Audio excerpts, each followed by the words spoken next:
Welcome back. Well, here we are again today. I got another tree here that hasn't woke up. This is bronca, and you can see here there is it's still very much alive. So we're going to wash this 7-gallon pot down, and we're going to repot it back in a tin. But before we do, we're going to wash it down and have a look at it and see if we see what's going on or what. But got to revive it. First thing we got to do is get it out of the pot.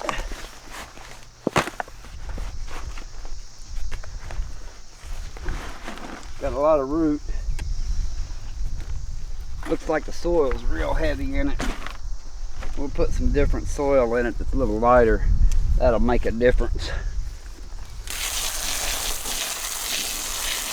Yeah, soil just become too heavy from being in here. It was, wood chip, it breaks down. So this tree is, man, I've had this tree a long time. This tree's about 4 years old. And it ain't never been washed down like this. So it's time that it was. And I just basically washed about all the dirt and stuff off of it.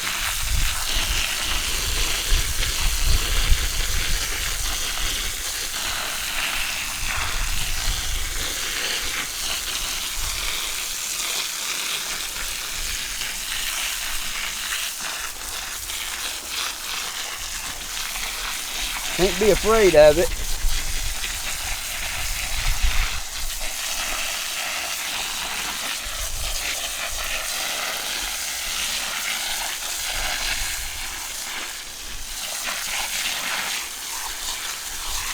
I thought it'd be a good idea to show this again with a different tree.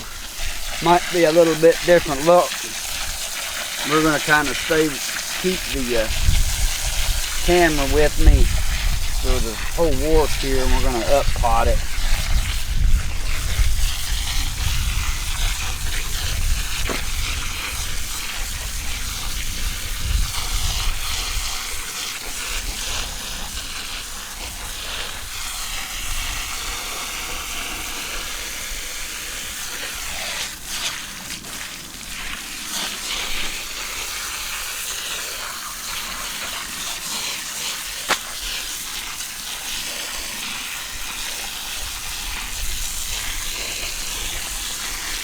I pretty much wash it to where it's almost a bare root.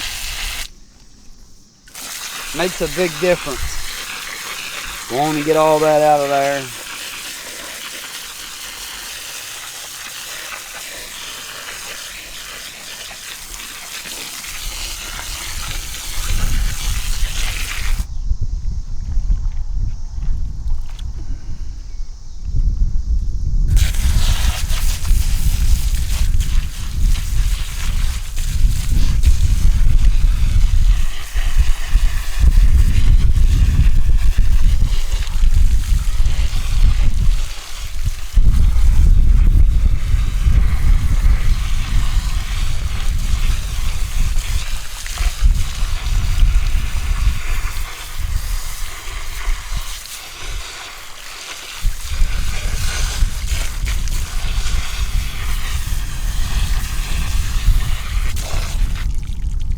Like that's mostly washed out there.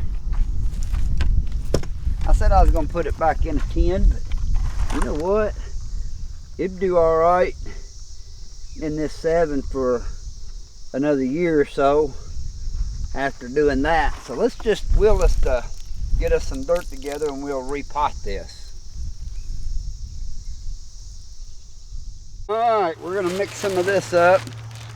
This is some, it calls it topsoil, but it's derived from pine wood fines and hardwood fines, and basically it's just ground arbor waste. Same thing a tree would grow in the forest. And then I'm going to mix in some couple quarts of, there's a couple quarts of perlite. And some diatomaceous earth, about a half a quart of that.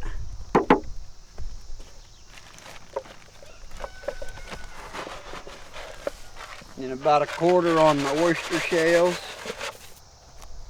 About the same on the gypsum. About a quarter. Now I'm gonna put just a little bit of dirt in there to mix in. I don't want a whole lot. This is the same stuff that I'm putting in my beds.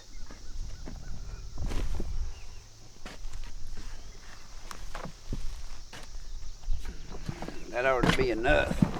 Kind of mix it up.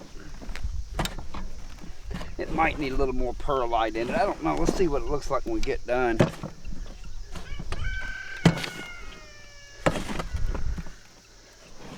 That's enough to mix up at a time.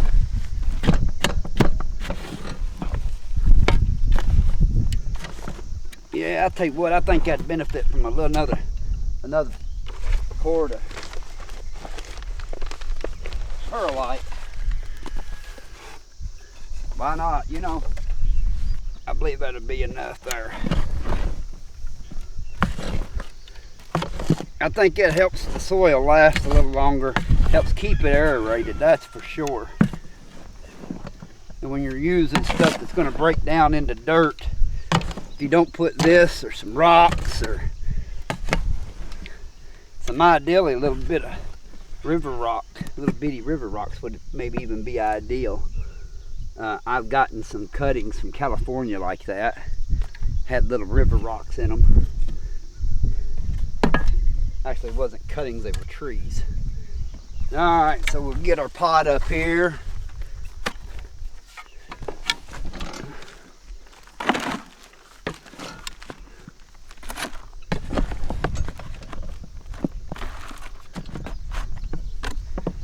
That'll be enough to get it started. Yeah, that'll kind of give it a good middle.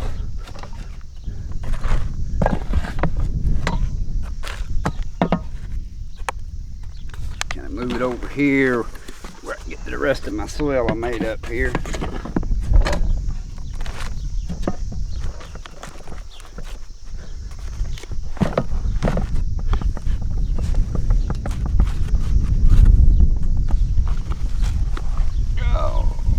Bring it right on out here. Kind of tamp it down a little bit. Shake it around a little bit so it gets down in there all right. Yet now it's still got plenty of air in the leaves. You may have to, in a year or so, put a little more dirt in. I'm going to put just a little more in it now.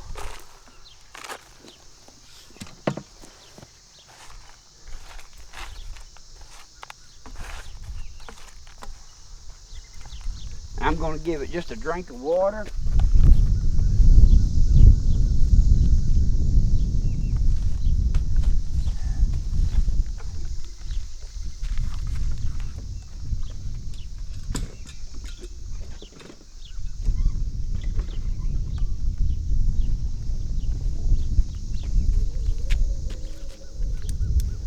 Better get this on the shower. I don't want to.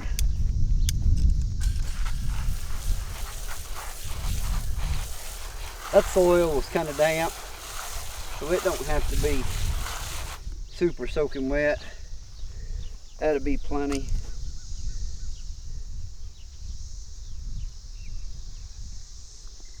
And that's all I do to it. I'll put it back in the greenhouse and we'll do a follow-up video on this in a few weeks and see how it done. We have another one, hopefully about the same time, that we can do a double video of both of these together where we can see what they have looked like. So there it is. Kind of try to revive one and bring it back to life. That's the way I do it.